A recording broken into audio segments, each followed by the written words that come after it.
Hello friends, तो स्वागत करते हैं फियरलेस के इस चैनल में। आज मैं आपको बताऊंगा कि सैमसंग डेवलपर अकाउंट में ऐप को कैसे पब्लिश करते हैं। तो चलिए बिना किसी देरी के स्टार्ट करते हैं। मैं मान के चलता हूं कि आपके पास पहले से ही सैमसंग का डेवलपर अकाउंट क्रिएट किए होंगे, तो मैं आपको मिलूंगा सीधे सैमसंग के डेवलपर अकाउंट के डैशबोर्ड पे। अगर आपने नहीं किया है तो मैं आई के बटन एंड डिस्क्रिप्शन में उसका लिंक डाल दूंगा, तो आप वहां से जाके सीधा उसको देख सकते हैं। तो मैं साइन इन करके डैशबोर्ड पे आ गया हूं। तो आप टॉप में लाल रंग के बटन में आपको ऐड ए न्यू ऐप का ऑप्शन दिख रहा है, वहां पर आपको सिंपली क्लिक करना है।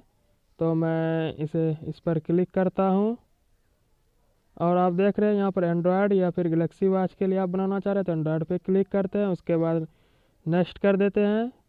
तो हमारे पास एक फॉर्म आ गया, उस फॉर्म को फिल करना है। ऊपर में ऐप का टाइटल है, आप अपने ऐप का टाइटल डाल दीजिएगा।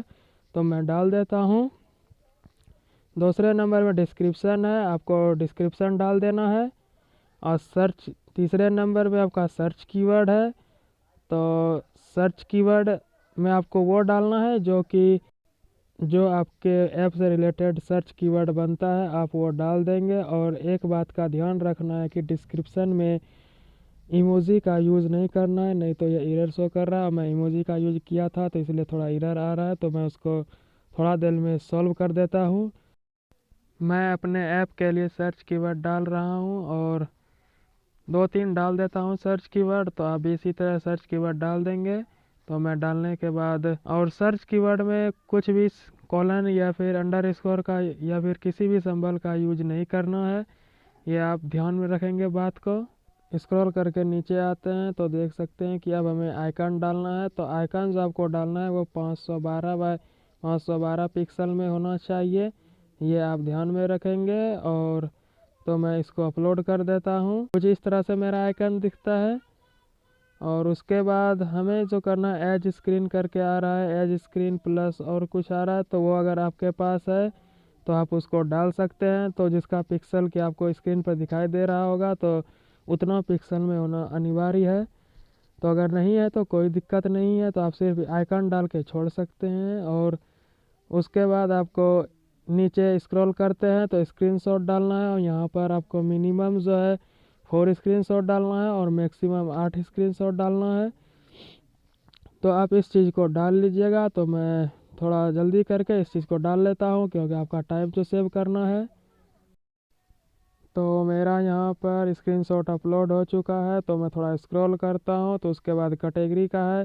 तो आप अपने ऐप के हिसाब से आपका ऐप जिस कैटेगरी में है वो आपको सिलेक्ट कर लेना है। एक्सक्लूसिव को खाली छोड़ देना है क्योंकि वो गैलेक्सी स्पेशल के लिए आता है।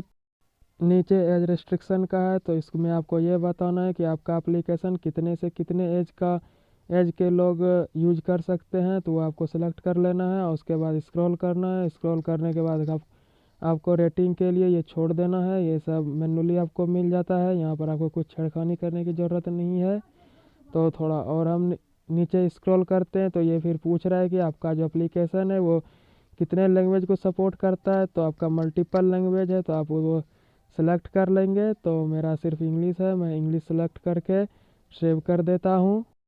नेक्स्ट हमारे पास ओपन सोर्स यूआरएल आ रहा है। तो अगर आपका एप्लीकेशन ओपन सोर्स है तो वो आपको लीगल नोटिफिकेशन का लिंक डालना पड़ेगा। तो मेरे पास नहीं है तो मैं इसको ब्लैंक छोड़ देता हूँ। तो नीचे प्राइवेसी पॉलिसी का यूआरएल डालना है आपको। तो अगर आप प्राइवेसी पॉलिसी नहीं जानते हैं बनाने के लिए तो उसके लिए मैंने अलग से वीडियो डाल दिया, उसका भी लिंक डिस्क्रिप्शन और आई के बटन में डाल दूंगा। ये मेरा ब्लॉग है तो मैं यहाँ पर टेक्निकल कंटेंट से लेके कुछ न्यूज़ हो या फिर कोई फॉर्म भरना हो तो उसके लिए मैं यहाँ ब्लॉग बना के डालता हूँ। तो मैं उसका यूआरएल कॉपी करके यहाँ पर प्राइवेसी पॉलिसी में पेस्ट कर देता हूँ।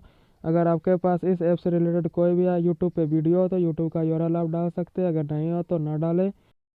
नेक्स्ट जो कॉलम है यहाँ पर कॉपीराइट होल्डर पूछ रहा है, तो यहाँ पर आप अपना सिंपली नाम डाल सकते हैं। तो मैं नाम डाल देता हूँ अपना। और उसके नीचे सपोर्ट ईमेल आ रहा है तो आप अपना यहाँ पर ईमेल को डाल सकते हैं, जो कि अगर कुछ भी होगा, अगर आपका ऐप रिजेक्ट होता है, सस्पेंड होता है या फिर पास होता है टेस्ट में, तो वो आपको ईमेल पर सेंड करेगा। अगर आपके पास कोई वेबसाइट का हो तो आप उसका यूआरएल डाल दीजिएगा, वहाँ पर भी आपको नोटिफाई कर देगा। तो मैं ये सब भर के आगे मिलता हूँ और सेव पर क्लिक कर दीजिएगा। नोटिफाई रिजल्ट में आपको कुछ नहीं डालना है, तो उसको ब्लैंक छोड़ देना है। तो फ्रेंड्स आपको ऊपर स्क्रॉल कर देना है और बाएं तरफ आपको बाइनरी का ऑप्शन दिख रहा होगा, तो बाइनरी पर क्लिक कर देना है। तो आपको यहाँ पर अपना एपीके अपलोड करना है। तो नीचे कुछ इंस्ट्रक्शन दिया हुआ है, इसको आप पढ़ सकते हैं, तो पढ़ लीजिएगा। और मैं यहाँ पर अब ऐड बाइनरी पर क्लिक करता हूँ।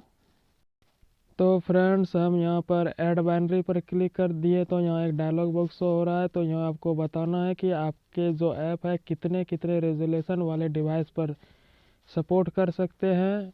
और दूसरे में है गूगल मोबाइल सर्विस, जो कि चाइना वाले जो कंट्री के जो पीपल हैं सिर्फ उसी को यस करना है, बाकी बाद अदर कंट्री को नो करना है। तो मैं रेजोल्यूशन को सेलेक्ट ऑल कर देता हूँ और जीएसएम को नो कर दूंगा।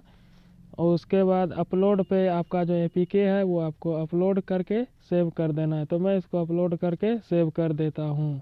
तो देख सकते हैं कि फ्रेंड मैंने जैसे अपलोड पर क्लिक किया तो कुछ एरर आ गया। तो ये बोल रहा है कि आप ऐप के टाइटल में आपको अंडरस्कोर हाइफन और स्पेस को नहीं रखना है। और मैं इसको फिर से अपलोड करता हूँ, तो ये अपलोड हो चुका है, सेव कर दूंगा।